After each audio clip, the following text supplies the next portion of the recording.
আমি শুরু করবো যে এই প্রতিষ্ঠানে আসার উদ্দেশ্য আমার, আমি বেশ কয়েকটা ছবি আঁকার উপরে আমার কর্মকাণ্ডের উপরে বেশ কয়েকটা গুণীজন সম্মাননা পেয়েছি।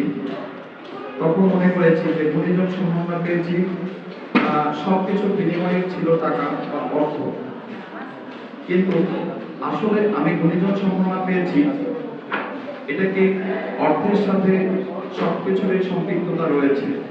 অর্থের বাইরে কোনো কিছু করা দরকার। আমার শিক্ষা, আমার জ্ঞান, আমার চিন্তাধারা আমি যদি বিনা স্বার্থভাবে আমি কোথাও কোনো কিছু উৎসর্গ করতে পারি, কোথাও কারো মাঝে ছড়িয়ে দিতে পারি, তখনই আমার এই শিক্ষা বা এই গুণীজনের সম্মানতা তখনই সেটা সুন্দরভাবে স্থান পাবে।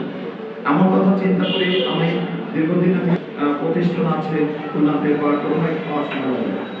তারপরে সভাপতি মহোদয় সায়েন্স সাহেব আমার সাথে একদিন ফেসবুকে কথা হয়।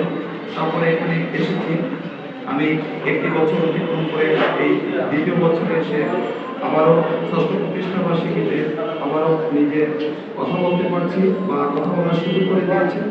আমি নিজেকে ধন্য মনে করছি এই প্রতিষ্ঠানে ক্লাস করাতে পেরে। তো আমরা আমাদের স্থান থেকে চেষ্টা করব আমাদের এখানে শিশুদের সঠিকভাবে আলোর দেখাতে, আর আমাকেও আশীর্বাদ করবেন আমি যেন সুস্থ থেকে শিশুদের ভালো করে সুশিক্ষা দিতে। সকলকে ধন্যবাদ। আমার অনুভূতি ব্যক্ত করলাম, এখানে শেষ করছি।